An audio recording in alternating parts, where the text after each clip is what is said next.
자, 고진감래 1차 23년 1학기 중간고사 운산고등학교 문제입니다. 13번 문제를 보시면 직류면체의 성분과 곱셈 공식은 상당히 밀접한 관계를 가지고 있죠. 자, 직류면체의 성분이라는 게 뭘 말하는 거냐면 세 변의 길이를 우리가 A, B, C라고 둔다면 여기에서 모서리 길이, 직류면체의 모서리 길이의 합은 4배의 A 더하기 B 더하기 C입니다 라고 말할 수가 있고요. 건널비는 2배의 AB 더하기 BC 더하기 CA라고 둘 수가 있고요. 부피는 ABC라고 볼 수 있고 대각선의 길이는 루트의 A제곱 더하기 B제곱 더하기 C제곱이 나오죠. 모두가 우리가 곱셈 공식의 변형에서 볼 법한 문제들이 나왔죠. 다시 말하면 직류면체의 성분에 대한 이야기를 주면서 문제를 물어보게 되면 곱셈 공식의 변형이 떠올라야 한다 라는 뜻입니다. 이 문제도 여기서 모서리 길이가 64라는 힌트와 건널비가 166이라는 힌트라는 이 힌트 두 개를 주면서 우리한테 물어봤던 조건은 BG의 길이, 그쵸? BG의 길이와 GD의 길이와 BD의 길이가 되죠. 여기서 요 길이의 제곱이었을 거니까 BG의 제곱은 B제곱 더하기 C제곱이었을 거고요. 얘는 A제곱 더하기 B제곱이었을 거고 얘는 B제곱 더하기 A제곱 더하기 C제곱이었을 거죠. 요만큼 길이가 A제곱 더하기 C제곱이었을 거니까 우리한테 물어보고 싶었던 조건은 2배의 A제곱에 B제곱에 C제곱을 물어보는 문제가 될 거다. 그래서 결국에는 이 힌트에서 얻을 수 있는 말이 A 더하기 B 더하기 C가 16입니다 라는 힌트와 AB 더하기 BC 더하기 CA가 83이라는 힌트, 요 두 개의 힌트를 이용을 해서 얘를 만들어 보세요 라고 했기 때문에 문제를 정리할 수 있을 것 같아요. 가볍게 마무리될 수 있겠죠. 자, 14번 갑시다. 자, 14번은 일단 F랑 G가 최고창의 개수가 1이고 정수인 3차시라고 했으니까요. 일단 Fx랑 Gx가 될 수 있는 인수를 한번 정리를 한번 해보셔야 됩니다. 가조건에서 x 플러스 3으로 나누어 떨어진다고 했으니까 가지고 있었을 거고, 나조건을 보세요. 나조건에서 얘랑 얘가 떨어진다고 했으니까 일단 어떤 다항식이 1차로 떨어지게 되면 대입하면 되죠. 즉 f의 2 더하기 g2가 얼마가 돼야 해? 0이 돼야 되고 f2 빼기 g2도 0이 돼야 되죠. 연립을 하게 되면 결국에는 뭐가 나와요? f2도 0이 돼야 되고 g2도 0이 돼야 한다는 결론이 나오죠. 무슨 뜻인가요? fx가 x 빼기 2와 gx도 x 빼기 2를 모두 가지고 있어야 한다. 3차였으니까 나머지 한 개를 x 빼기 a, x 빼기 b였다고 가정을 하죠. 이렇게 fx랑 gx를 완성을 시킨 다음에 문제에서 물어보고 싶었던 f0가 얼마인가요? 라고 물어본다면 f0가 마이너스 플러스 6a라는 걸 알게 될 거고 g0는 6b라는 걸 알게 되죠. 자, 그래서 문제에서 f0 곱하기 g0이니까 36ab가 216이기 때문에 ab가 6이라는 관계를 가져올 수 있었을 거고, 이걸 이용을 해서 f0과 g0의 합을 물어봤으니까요. 얘 좀 지웁시다. 그럼 여기서 우리한테 물어보고 싶었던 거는 6의 a 더하기 b를 물어본 거죠. 자, 다시 정리 한번 해봐요.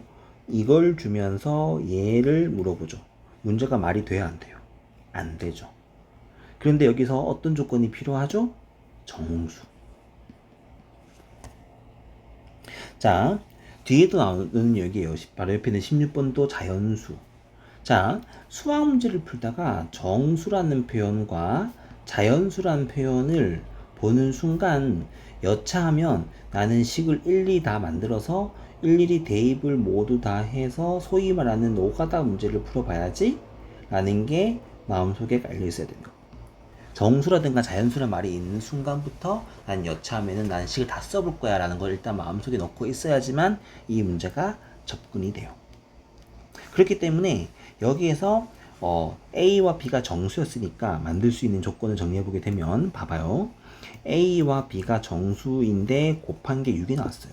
그러면 1 곱하기 6, 2 곱하기 3이 될 수 있겠죠. 물론 3 곱하기 2랑 6 곱하기 1도 될 수 있었겠지만 여기서는 A, B의 숫자보다는 A, B의 대칭성에 대한 문제니까 굳이 얘는 잡아볼 필요가 없었을 거고요.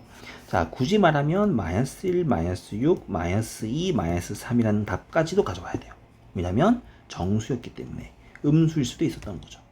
그래서 총 우리가 A, B가 될 수 있는 쌍은 이렇게 총 4쌍의 답을 만들 수가 있었는데 그거였을 때 A 더하기 B의 값은 7과 5, 마이너스 7과 마이너스 5라는 총 4개의 답을 만들 수가 있었죠. 그래서 여기서 물어보는 문제에서 요놈의 최대값이었으니까 A와 B의 합이 제일 클 때라서 7일 때죠. 그래서 7, 6이 40이라는 최대값을 만들 수가 있었다. 이렇게 정수일 때는 이렇게 표를 만들어서 정리를 하는 습관을 들이셔야 됩니다. 자, 정리를 한번 해보죠. 정수라든가 자연수란 말이 있을 때는 이렇게 숫자 쌍을 만들어서 그때에 맞는 답을 하나씩 만들어 보는 게 중요하다. 자, 15번, 16번 보세요. 복소수에 대한 문제죠. 자, 쓸모없는 거는 조금 지울까요? 자, 복소수에 대한 문제를 어떻게 접근합니까? 라고 한다면 복소수 문제는 사실 뒤도 안 들어보고 노가다를 다 하는 거죠. 맞아요. 그래서 15번도 마찬가지고 16번도 마찬가지고 내가 뭔가를 해야 할 때 모르겠거든 대입을 한번 해보시는 거예요. Z1을 A 더하기 BI라고 정의를 하고요. Z2를 C 더하기 DI라고 두고 시작을 하죠. 그러면 기억에서 보시는 것처럼 A 더하기 BI라는 Z1과 Z1의 켤레가 A 빼기 BI죠. 이게 성립하려면 뭐가 돼야 돼요? B가 0이 돼야죠. B가 0이라고 했으니까 Z1은 뭐가 될까요? A만 남죠. 따라서 얘는 뭐가 될까요? 실수입니다 라고 할 수 있었겠죠. 집합기호죠. 집합기호까지 써서 복습을 하고 있는 중입니다. 그래서 기억은 맞는 말이죠. 자, 니은 볼까요? 자, Z1과 Z2의 켤레의 합이 0입니다 라고 했으니까 A 더하기 BI와 Z2의 켤레니까 C 빼기 DI를 더하겠대요. 그럼 얘는 A 더하기 C 더하기 B 빼기 D의 I가 돼야죠. 이게 0이었나요? 그럼 뭐가 돼야 돼요? A가 마이너스 C가 돼야 되고 B는 뭐가 돼야 돼? D가 돼야 돼. B는 D가 돼야죠. 그러면 Z1을 A 더하기 BI라고 둔다면 Z2는 뭐가 되면 C가 뭐예요? 마이너스 A, D가 뭐예요? BI. 그래서 Z2는 이렇게 정리가 가능해지는 거죠. 그래서 지금 니은 디귿의 조건이 똑같아요. 그래서 지금 니은 디귿에서 Z1과 Z2가 얘였다고 친다면 이죠. 그러면 Z1, 2의 곱은 얼마겠습니까? 라고 물어봤으니까 얘는 지금 A 더하기 BI와 마이너스 A 더하기 BI를 곱해보게 되면 얘는 BI의 제곱 마이너스 A의 제곱이라서 마이너스 B제곱 빼기 A제곱은 음수일 수밖에 없죠. 그죠? 그래서 니은이 맞는 말이죠. 자, 디귿은 위의 조건 그대로 가져갔을 때 Z2가 얼마예요? 마이너스 A 더하기 BI 분의 Z1의 켤레죠. A 빼기 BI인가요? 이렇게 나오죠. 그쵸? 얘는 지금 약분하면 마이너스 1인 거 알겠습니까? 됐습니까? 다시 Z2가 마이너스 A 더하기 BI였고 Z1의 켤레는 A 빼기 BI죠. 그래서 얘가 지금 부가 반대니까 마이너스 1이라서 양의 실수가 아니고 음의 실수였죠. 그래서 답은 3번. 자, 봐요. 복소수에서 뭔가를 시작을 할 때 뭔가에 대한 아이디어가 없으면 다 이렇게 다 노가다를 푸는 거라고 말했어요. 자, 16번도 볼까요? 자, 16번도 잘 봐요. 편하게 Z를 정리해서 A 더하기 BI라고 둬요. Z분의 Z바가 있잖아요. 얘를 정리할 수 있는 방법은 없어요. 다 해보시는 거예요. 그럼 얘는 A 더하기 BI였을 거고 얘가 a 빼기 bi였겠죠.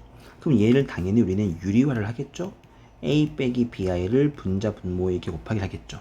자, 글씨를 좀 더 이쁘게 써볼까요? 자, 여기서 a 빼기 bi를 분자 분모에 똑같이 곱해주게 되면, 잘 보세요. 이거 정리 다 하라는 거 아니에요. 분모는 a제곱에 b제곱이 나왔죠. 분자는 a제곱에 마이너스 b제곱에 마이너스 2abi가 되었죠. 그럼 얘는 이렇게 쪼개지겠죠. 그래서 사실 실수 부분과 허수 부분을 정리할 수 있는데, 얘가 실수가 되었습니다 라는 말은 뭐가 돼야 돼요? 허수 부분이 0이 돼야 돼요. 허수 부분이 0이 된다 말은 a제곱에 b제곱에 마이너스 2ab가 0이 돼야 되기 때문에, 따라서 ab가 0입니다 라는 정리를 할 수가 있어요. ab가 0이었다고 했으니까 여기 봐요. 이때 말한 a가 뭐였고 b가 뭐였는지 나왔죠. 그래서 m-n 더하기 2가 0이 되던가, 혹은 m 더하기 n이 3이 되던가, 둘 중 한 개의 조건을 만족하면 된다고 했어요. 그쵸? 그래서 만약에 얘를 만족한다고 한다면 m 플러스 n이 될 수 있는 답은 얼마? 3이란 답을 가져올 수가 있고요. 위에 있는 답을 가져온다면 그러면은 m-n이 얼마라는 거예요? 마이너스 1라는 거잖아요. m과 n은 5 이하의 자연수라고 했는데요. 그럼 여기서 m과 n의 쌍을 잡아보는 거죠. 이렇게 될 수 있는 게 뭐가 있을까? 그때마다의 m 플러스 n의 값을 만들어 보라는 거죠. 자, 5 이하의 자연수였으니까 m이 1이었다고 친다면 n이 얼마가 돼야 돼요? n이 m이 1이었다고 친다면 n은 3이어야 되죠. 그죠? 그럼 답이 4가 나왔을 거예요. m이 2였다고 친다면 얘는 4였겠죠. 얘는 6이었을 거고요. 3이었다면 얘는 5가 나와서 얘는 8이 나왔겠죠. 더 이상은 할 수가 없죠. 얘가 3이면 얘는 7이니까 얘는 불가능하잖아요. 그래서 될 수 있는 제일 큰 값이 m 더하기 n은 3도 되고 4와 6과 8도 되고, 총 4개의 답이 있었는데 그 중에 제일 큰 거는 8입니다 라는 답을 만들 수가 있다. 자, 아까 말했던 14번하고 16번 보세요. 문제에서 정수라든가 자연수란 말이 나오게 되면은 이렇게 표를 만들어서, 테이블을 만들어서 하나씩 관계를 다 가져가는 거예요. 이거는 언제 배우는 겁니까? 교과 과정에서 안 배우는 거죠. 이런 경우는 뭐 항등식에서 배우는 것도 아니고 방등식에서 배우는 것도 아니에요. 그냥 되게 어떻게 보면 되게 당연한 상식 같은 부분이죠. 이거는 문제 푸는 스킬에 대한 부분이기 때문에 이런 문제를 풀면서 하나씩 힌트를 가져가시는 게 맞아요. 자, 이번 운산고등학교 문제에서 가장 어려웠던 문제가 바로 17번입니다. 이 문제가 가장 어려웠죠. 근데 사실은 어려웠다고 말하기에는 좀 민망한 수준이죠. 뭐 이게 한 소화고라든가 광복고 같았으면 어떻게 보면 중상 레벨에 있는 문제에 유용했을 건데, 운산고등학교 입장에서는 가장 어려운 문제였다고 볼 수가 있다. 자, 2차 함수에서 가장 중요한 거는 선생님이 한 500번 말했던 것 같아요. 바로 축이죠. 축이 x는 얼마 됐어요? x가 a라는 축을 가져올 수가 있죠. 그쵸? 그럼 얘는 지금 그림이 이렇게 생겼을 거라는 거잖아요. 여기서 이렇게 축이 x가 a라는 축을 가지고 있다고요. 자, 일단 기억, 니은, 되게 보기 전에 뭘 봐야 돼요? 0과 2 사이라는 범위가 0과 2가 여기에 있었을까요? 여기에 있었을까요? 얘를 포함하고 있었을까요? 라는 세 가지 경우로 쪼개는 거예요. 그게 여기에 있죠. 그렇기 때문에 물어보지 않더라도 얘는 당연한 조건이었다는 거예요. 자, 기억 보세요. A가 1이었다면, A가 1이었다고 친다면 0과 2가 어디 있는 거죠? 0과 2가, 자, 다시 그려볼까요? A가 1이었다고 친다면 축이 1이었던 거니까 0과 2는 정확히 딱 가운데에 0과 2가 여기 있었겠죠. 그 우리의 답은 여기서부터 여기까지만 그림을 그렸을 거니, 얘만 그림이 남았을 테니, 우리가 힌트가 최소값이 7이라고 했으니까 얘는 x가 1일 때 최소값을 가지게 될 거예요. a가 1일 땐 x가 1일 때 최소를 가지게 될 거니, 다시 최소가 혹은 최대가 언제 가집니까가 사실 이 문제에서 제일 중요한 거잖아요. 그러면 최소가 x가 1일 때 가질 거니까 1 대입해주면 1 빼기 2a 더하기 b가 최소값인데, 이게 얼마라고요? 7이라고요. 참고로 a도 1이라면서요. 그러면은 얘가 1 빼기 2 더하기 b가 7인 거니까, 따라서 b의 값이 얼마가 돼야 돼요? 8이 돼야죠. 그래서 기억은 맞는 말이죠. 자, 옆에 씁시다. 자, 니은 볼까요? 니은은 A가 0보다 작아요. 무슨 뜻일까요? A가 0보다 작았다는 말은 축이 0보다 작았어요. 그러면 0이 어디 있다는 뜻인 거니? 0이 여기 있다는 뜻. 0과 2가 여기에 있다는 뜻인 거죠. 그럼 우리가 그려야 될 그림은 여기서부터 여기까지만 남았어. 그쵸? 그럼 얘는 x가 0일 때 최소값을 가졌을 거라는 거죠. 맞죠? x가 0일 때 최소값을 가졌을 거라면 0을 대입했을 때 b잖아요. b가 7이라는 거 아닙니까? 그래서 b가 7이라는 답이 나왔죠. 그러면 여기서 문제에서 물어보는 a 빼기 b가 될 수 있는 요 놈의 최대를 물어봤잖아요. 얘가 최대는 b가 7이니까 a가 0이었을 때, b가 7이었을 때가 a 빼기 b가 제일 큰 값이 되고 그때의 값이 마이너스 7입니다 될 거기 때문에 얘는 틀렸죠. 됐죠? 자, 디귿 볼까요? 자, 디귿 보세요. 디귿 a가 2보다 컸대요. 그렇다면 축이 이렇게 있었을 거니까 a가 있었을 거니까 a가 있었을 거니까 a가 2보다 컸으려면 0과 2가 어디 있다는 뜻인 거냐면 0과 2가 여기 있다는 뜻인 거죠. 0과 2가 이렇게 있다는 뜻인 거죠. 그러면 여기서 우리는 범위를 이렇게 만들 거니까 얘는 x가 2였을 때 최소값을 가졌을 거예요. 그쵸? 그럼 2를 대입하면은 4 빼기 4a 더하기 b가 얼마가 돼야 돼요? 7이 돼야죠. 자, 이걸 만족하고 있어요. 즉 b가 얼마라는 거예요? b가 4a 더하기 3이란 뜻이죠. 얘 1대죠. 쉽게 말하면 요놈 1대 a는 2보다 컸어. a는 2보다 컸고 얘를 만족할 때 문제에서 물어보는 게 뭐예요? a제곱 마이너스 2b를 물어봤죠. 그럼 대입하면 되죠. a제곱 마이너스 2의 b자리에 뭐가 들어가요? 4a 더하기 3이 들어가죠. 그래서 얘가 지금 a제곱에 마이너스 8a에 빼기 6이잖아요. 그래서 지금 나한테 마치 새로운 식을 물어보는 거예요. 정리해서 말하면 a가 2보다 컸을 때 a제곱 마이너스 8a 빼기 6의 최소값이 얼마입니까? 라고 물어보는 거예요. 그리고 얘는 지금 a가 4였을 때 최소값을 가지셨겠죠. 선생님 x가 2일 때 최소라면서요. 얘랑 얘는 다른 이야기죠. 얘랑 지금 문제를 풀고 있는 얘랑 얘는 다른 이야기예요. 얘는 지금 여기에서 x에 대한 이야기를 하고 y와 x에 대한 이야기를 하고 싶었던 거고요. 얘는 지금 이제 뭘 하고 싶은 거냐면 얘는 a에 대한 이야기를 하고 싶었던 거예요. a가 2보다 컸을 때는 이런 조건이었기 때문에 x가 2였을 때 최소값을 가졌을 겁니다. 그래서 최소값이 7이었기 때문에 이런 조건을 만족합니다가 일단 1단계에 나온 조건이 되는 거고, 그랬을 때 문제에서 물어보는 조건이 얘를 물어봤기 때문에 얘를 정리해서 이제는 a에 대한 뭐가 나왔어요? 2차식이 나오게 되잖아요.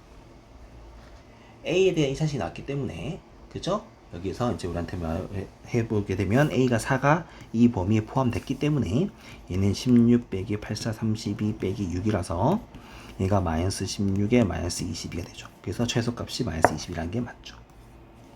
답에서 기억된 것이죠. 제일 복잡하고 제일 헤비한 문제였을 거예요. 이거는 사실 쉽게 풀 수 있는 문제가 아니에요. 2차 함수에서 좀 완벽한 정리가 돼야지만 이런 것들이 가능해진다고 보실 수가 있죠.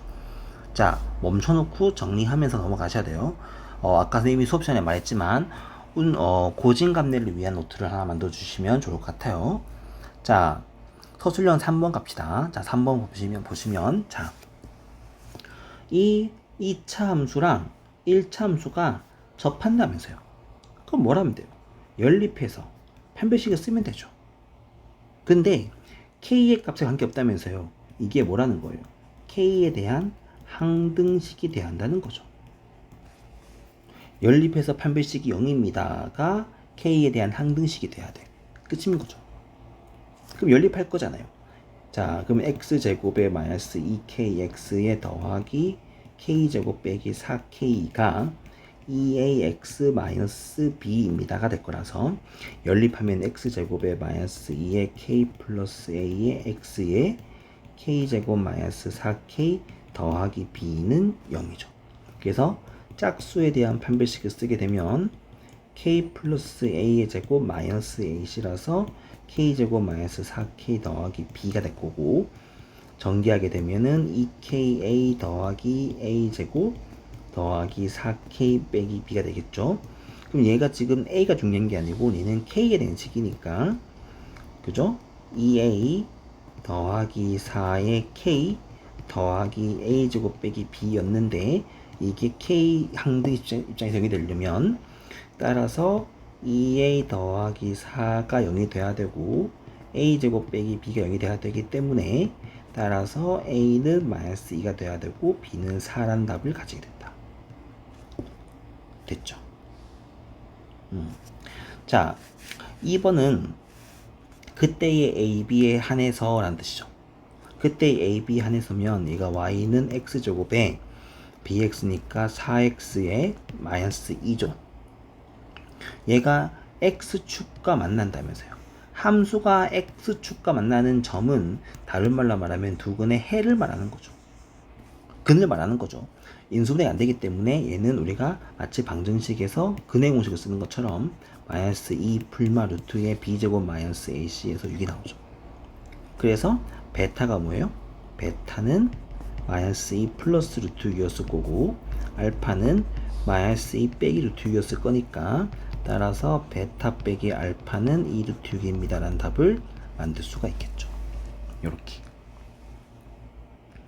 자, 운산고등학교에서 제일 큰 특징은 서술형입니다. 참고로 선생님이 기출분석할 때도 얘기했지만, 시험 끝나고 왔을 때 아이들이 저 다 맞았습니다 라는 말을 생각보다 많이 합니다. 운산고등학교는 만점이 많아요. 근데 실제로 정오표 나오고 선생표 나왔을 때 만점이 생각보다 별로 많지가 않아요. 서술형에서 감점을 정말 많이 줘요. 그래서 뭐 쉽게 말해서 1, 2점 감점 맞는 게 아니고, 서술형 3문제가 지금 합이 20점 만점이었기 때문에 정말 여기서 5점 감점 당하고 8점 감점 당하고 그런 경우들이 허다합니다. 서술형 답이 맞았다고 하더라도 감점 요인이 많아요. 그래서 운산고등학교를 준비를 하는 학생이라고 한다면 서술형에 쓴 연습을 조금은 천천히 해야 될 필요가 있을 것 같아요. 자, 고진감래 1차 23년 1학기 중간고사 주요 문제를 마치도록 하겠습니다.